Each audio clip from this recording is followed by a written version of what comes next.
مسلم league نون کے رہنما عطا اللہ تارڑ اور اعظم نذیر تارڑ ماڈل ٹاؤن میں پریس کانفرنس کر رہے ہیں۔ ماضی سے اطلاق کر کے انہوں نے ان 25 ووٹوں کو خارج کر دیا اس کاؤنٹ سے، اور پھر دوبارہ الیکشن کا حکم دیا گیا۔ وہ معاملہ سپریم کورٹ آف پاکستان نے بھی ٹیک اپ کیا، اور پھر الٹیمیٹلی اس میں پرسوں جو انتخاب ہوا اس میں پھر یہ صورتحال جو تھی وہ سامنے آئی پریزائڈنگ آفیسر ڈپٹی اسپیکر کے، کہ 10 جو ووٹ تھے ایک جماعت کے مسلم لیگ کاف کے، ان کے سربراہ کی طرف سے اسپیکر کو اطلاع دی گئی تحریری کہ president of party, head of party نے 63A کے تحت ہدایت جاری کی ہے کہ وہ ووٹس جو ہیں وہ حمزہ شہباز صاحب کو کاسٹ کیے جائیں۔ انہوں نے وہ ایکسکلوڈ کیے، اور اس طرح سے وہ ووٹ ایکسکلوڈ ہونے کے بعد جیسے پہلے حمزہ صاحب کے 197 سے 172 پہ کاؤنٹ آ گیا تھا اور رن آف الیکشن ہوا، اسی طرح پھر پرویز الہی صاحب کے 186 کی بجائے 176 ووٹ بنے، اور حمزہ شہباز صاحب 179 ووٹ لے کر کامیاب قرار دیے گئے۔ اسی رات supreme court of Pakistan Lahore registry میں چودھری پرویز الہی صاحب جو کہ لوز کر گئے تھے، ان کی طرف سے درخواست لے کے جایا گیا۔ آپ سب نے دیکھا رات ایک دفعہ پھر 1:45 بجے سپریم کورٹ کو کھولا گیا، اور اس دفعہ تھوڑا سا عجیب ہوا کہ عدالتی عملہ تو آ گیا، رجسٹری کا عملہ، لیکن درخواست ابھی تیار نہیں تھی، پھر انتظار کیا گیا۔ اس عرصے میں ایک سیاسی جماعت کے کارکنان نے دیواریں پھلانگ کے بھی سپریم کورٹ کی عدالت میں داخلہ لیا بزور بازو، اس پہ بھی کوئی ایکشن نہیں ہوا، چھوڑ دیتے ہیں ان ساری باتوں کو۔ تو اب معاملہ کیونکہ عدالت میں ہے، آج آپ سے اس لیے یہ بات کرنا میں ضروری سمجھتا ہوں کہ قانون کے ایک طالب علم کے طور پہ اور 30 سال وکالت سے وابستہ رہنے کے بعد میں ابھی نوارد ہوں اس سیاسی میدان میں، لیکن میں جو 2 دن سے مختلف آراء سن رہا ہوں، پولیٹیکل پارٹیز نے یک زبان ہو کے کہا جو کہ حکومتی اتحاد میں ہیں، کہ یہ معاملات اس طرح کے ہیں کہ کیا یہ مناسب ہو کہ اگر سپریم کورٹ بار ایسوسی ایشن نے جو ووٹ ڈالے جانے پہ اور نہ گنے جانے پہ تشریحی حکم کو ریویو میں چیلنج کیا، یعنی اس پہ نظر ثانی کی درخواست دائر کر رکھی ہے، اس کو اور موجودہ جو مقدمہ ہے جس میں یہ ووٹ صحیح طور پہ شمار ہوئے ہیں یا نہیں ہوئے اس کو، اور جو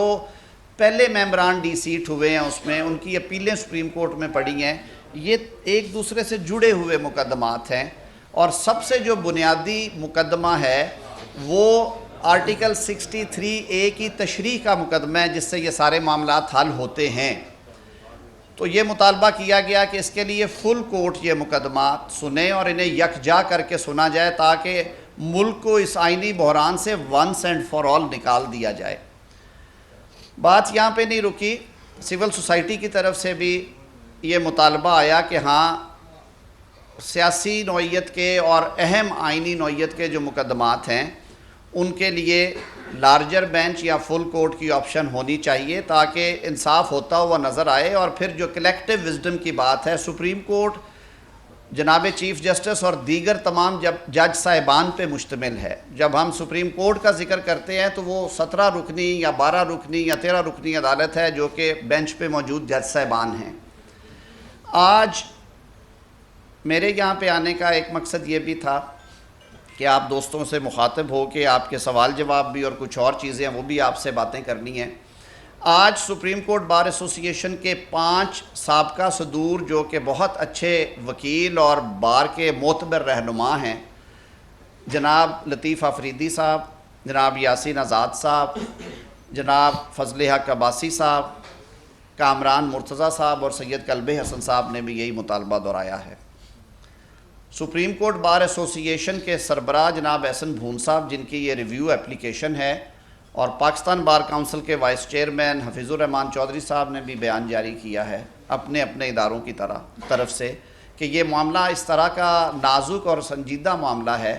اور یہ کانسٹیٹیوشنل کویسچن اس طرح کا ہے کہ اس میں 2015-2018 میں جو فیصلے دیے گئے سپریم کورٹ آف پاکستان کی طرف سے، جن میں ایک دفعہ 8 رکنی بینچ نے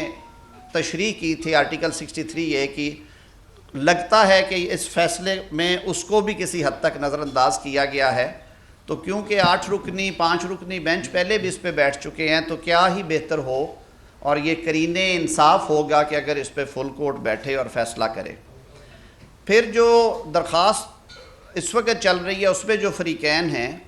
اس میں منتخب وزیر اعلیٰ پنجاب حمزہ شہباز صاحب کے وکلاء بھی اب یہ بات کرتے ہیں، اور کل ایڈوکیٹ جنرل پنجاب نے بھی یہی بات کی تھی اور وہ عدالت کے سامنے بھی رکھنے جا رہے ہیں کہ یہ ضرور دیکھا جائے کہ مقدمے کی اہمیت کو سامنے رکھتے ہوئے فل کورٹ بٹھائی جائے۔ کچھ لوگ یہ کہتے ہیں کہ جی کیوں فل کورٹ بٹھائی جائے؟ میں یہ سمجھتا ہوں بطور وکیل اور بطور پاکستانی شہری کے اور ایک جمہوریت پسند ووٹر کے، کہ ماضی میں جب سپریم کورٹ آف پاکستان کے ایک جج صاحب کے بارے میں ریفرنس فائل ہوا اور پھر وہ معاملہ چیلنج ہوا کہ کیوں نہ آرٹیکل 209 کے تحت انہیں برخاست کیا جائے، تو اس پہ بھی فل کورٹ بنا اور فل کورٹ نے اس پہ فیصلہ دیا، پھر نظر ثانی کی درخواست بھی فل کورٹ نے سنی۔ 12 کروڑ عوام کے منتخب نمائندے کو اگر عدالتی فیصلے کے ذریعے سے گھر بھیجنا ہے تو میں یہ ضرور سمجھوں گا کہ جو ٹرانسپیرنسی اور انڈیپینڈنس کا یہ تقاضا ہے کہ عدالت اس درخواست کو سنجیدگی کے ساتھ سنے، اور یہ قرین انصاف ہوگا کہ اگر اس کو تمام جو عدالت کے جج صاحبان ہیں فل کورٹ کے سامنے رکھا جائے، کیونکہ جو آرٹیکل 63A کی تشریح ہے اس کے بابت بہت سے وکلاء اور سول سوسائٹی کے نمائندے اور سیاستدان یہ کہتے ہیں کہ جو 3 اور 2 کا فیصلہ ہے، جو 3 جج صاحبان نے فیصلہ دیا کہ ووٹ کاسٹ ہوگا، ووٹ گنا نہیں جائے گا اور پھر اس ممبر کو ڈی سیٹ بھی کیا جائے گا، اور یہ ہوا بھی سارا کچھ۔ بہت سارے لوگوں کی نظر میں یہ آئین پاکستان کی آرٹیکل 63A کی درست تشریح نہیں ہے شاید، اور اسی لیے نظر ثانی کا اختیار کا آئین پاکستان میں دیا گیا ہے، یہ حق دیا گیا ہے متاثرہ فریق کو کہ وہ عدالت سے نظر ثانی مانگے کہ اس میں اگر کوئی لیگل ڈیفیکٹ ہے تو عدالت اسے ایگزامن کر لے۔ تو میں سمجھتا ہوں کہ اس مطالبے پہ انشاءاللہ العزیز چیف جسٹس صاحب پاکستان کل کی پروسیڈنگز میں انشاءاللہ العزیز غور فرمائیں گے۔ ایک آدھ بات اور بھی کرنی تھی کہ بہت شور مچا ہوا ہے کہ جج صاحبان کے بارے میں ٹرینڈ چلایا جا رہا ہے، اور نام لے لے کے ایک ٹی وی چینل سے یہ خبر چلائی جا رہی ہے کہ وزیر اطلاعات اور پاکستان مسلم لیگ کی نائب صدر مریم نواز صاحبہ اور مریم اورنگزیب کے نام لے لے کے یہ کہا جا رہا ہے کہ یہ وہاں سے مہم چل رہی ہے۔ میں یہ بات آپ کے سامنے رکھنا چاہتا ہوں اور واضح کرنا چاہتا ہوں کہ ماضی میں ابھی چند ماہ پہلے آپ سب نے دیکھا کہ جب کچھ فیصلے آئے، چاہے وہ عدلیہ سے آئے، چاہے وہ کہیں اور پہ ادروائز پولیٹیکل فیصلے ہوئے، تو اداروں کو کس طرح ہاتھوں ہاتھ لیا اس جماعت نے اور کس طرح کی زبان استعمال کی گئی۔ پاکستان مسلم لیگ نون عدالتوں کی عزت کرتی آئی ہے، کرتی رہے گی۔ ہم آئین اور قانون پہ یقین رکھتے ہیں، لیکن ہم اپنے حق کی آواز اٹھانے پر بھی یقین رکھتے ہیں۔ آئین پاکستان ہمیں یہ حق دیتا ہے کہ ہم اپنا جائز مطالبہ جو ہے اظہار آزادی رائے کے ذریعے اس کا اظہار کریں، اور وہ کرتے رہیں گے، لیکن اداروں کے بارے میں اس طرح کی کیمپین یا اس طرح کے جو مغلظات ہیں وہ اس پارٹی کا شیوا نہیں ہے۔ ہم ان الزامات کو یکسر مسترد کرتے ہیں۔ آج کے دور میں ٹرینڈنگ کس طرح سے ہوتی ہے، آرگنائز ٹرینڈنگ کون پارٹی کرنے میں ماہر ہے، کون پاکستان کا نقشہ راتوں رات بدل کے ایک نئی تصویر چلا دیتے ہیں، کون ایک دن پہلے وردی کے لیے تالیاں بجاتے ہیں اور اگلے دن کہتے ہیں کہ یہ جو نیوٹرل ہو گئے ہیں تو یہ تو پھر کچھ اور صنف ہوتی ہے۔ تو یہ باتیں ہمارے منہ سے نہ نکلوائیں۔ ہم یکسر مسترد کرتے ہیں اس قسم کے جو ہرزہ سرائی ہو رہی ہے، اور میں پھر ایک دفعہ اپنی طرف سے اور اپنی پارٹی کی طرف سے یہ واضح کر دینا چاہتا ہوں کہ پاکستان مسلم لیگ نون اور حکومت جو اپوزیشن جماعتوں کا اب تو میں ذمہ نہیں لے سکتا، جو کولیشن گورنمنٹ ہے، ہم اداروں کی عزت اور تکریم کو بہت معتبر اور موقر جانتے ہیں، اور انشاءاللہ العزیز ہم اپنے کنڈکٹ سے یہ ثابت کرتے آئے ہیں اور کرتے رہیں گے۔ بہت شکریہ۔ نہ انفارمیشن ڈپارٹمنٹ، نہ وفاقی وزیر اطلاعات، کبھی ایسی کوئی نہ کیمپین لانچ کی گئی ہے۔ یہ اب جس طریقے سے الزامات لگائے جا رہے ہیں اس کو مسترد بھی کرتے ہیں، اور میں فواد چوہدری صاحب کو کہنا چاہوں گا کہ آپ جو ٹرینڈ چلوا رہے ہیں اور آپ کو جہاں سے فنڈنگ آ رہی ہے اور جو روز آپ بیٹھ کر باتیں کرتے ہیں، چند ہفتے پہلے ہی جو آپ نے پریس کانفرنسز کی وہ عوام کے سامنے ہیں، ایک آپ میں ضرور خاصیت ہے جس وجہ سے آپ ہر وقت پارٹیاں بھی تبدیل کرتے ہیں، آپ سے بہتر خوش آمدی میں نے نہیں دیکھا. یہ آپ کی بہت بڑی خاصیت ہے، خصوصیت ہے. خامی بھی ہے کہ زندگی میں کبھی آپ نے سچ نہیں بولا، یہ آپ کی خامی ہے. تو یہ اب آپ نے کل کو دوبارہ جب پارٹی تبدیل کرنی ہے تو جن القابات سے آج جن لوگوں کو نواز رہے ہیں کل ان کی تعریفیں بھی کریں گے. تو میں دوبارہ کہوں گا، کیونکہ جو پولیٹیکل پارٹی کا سربراہ ہوتا ہے باپ کی جگہ ہوتا ہے، ڈبو کبھی ایک ہی ابو، اس کو ملوز خاطر رکھا کریں. جہاں تک بات ہے فل کورٹ کی، اس پہ بڑی تفصیل سے بات ہوئی. دیکھیے یہ پچھلا جو فیصلہ آیا تھا جس کے تحت ہمارے 25 ووٹ مائنس کیے گئے، وہ 5 آنریبل ججز پر مشتمل بینچ نے کیے تھے. اب اگر یہی 63A کی تشریح ہے تو فل کورٹ جو ہے وہ انصاف کے تقاضے پورے کر سکے گا. اور جس طرح اعظم نذیر تارڑ صاحب نے بھی فرمایا، یہ روایات بھی یہی ہیں کہ جب ایسے اہم قانونی اور آئینی معاملات ہوں تو اس پر فل کورٹ بٹھایا جاتا ہے. اب کل کا جو آرڈر آیا وہ کل عدالت میں بھی بات ہوگی، مگر ابھی تک چودھری شجاعت صاحب کا لیٹر عدالت میں پیش نہیں کیا گیا، اس کو ایگزامن نہیں کیا گیا. اس کے ساتھ ساتھ جو پارلیمانی پارٹی کی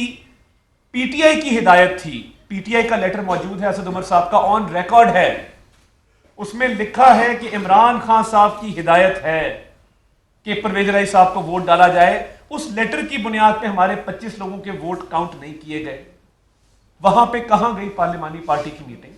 اور کہاں گیا پارلیمانی لیڈر؟ اور دیکھیے کاف لیگ کے پارلیمانی لیڈر کا نام بھی کسی کو نہیں پتا. وہ پرسوں پتا لگا الیکشن والے دن جب مونس الہی صاحب نے ایک ٹویٹ کی کہ ساجد بھٹی نامی آدمی جو ہے وہ پارلیمانی لیڈر ہے. وہ کب الیکٹ ہوا؟ اس بات کو چھوڑ دیں کہ پارٹی ہیڈ کا کیا اختیار ہے، وہ سپریم کورٹ کے آرڈرز موجود ہیں کہ پارٹی ہیڈ کو لامحدود اختیارات حاصل ہیں. ایک طرف بات کی جاتی ہے کہ پارٹی کا سربراہ سب کچھ ہے، وہ جو فیصلہ کر دے وہ حتمی ہوتا ہے، اور یہ باتیں ہم نے کورٹوں میں ہی سنی. اب پارلیمانی پارٹی کی میٹنگ کب ہوئی؟ اس کی فوٹیج کیوں نہیں ریلیز ہوئی؟ اس کے منٹس کہاں ہیں؟ پارلیمانی لیڈر کے حوالے سے یہ ساری چیزیں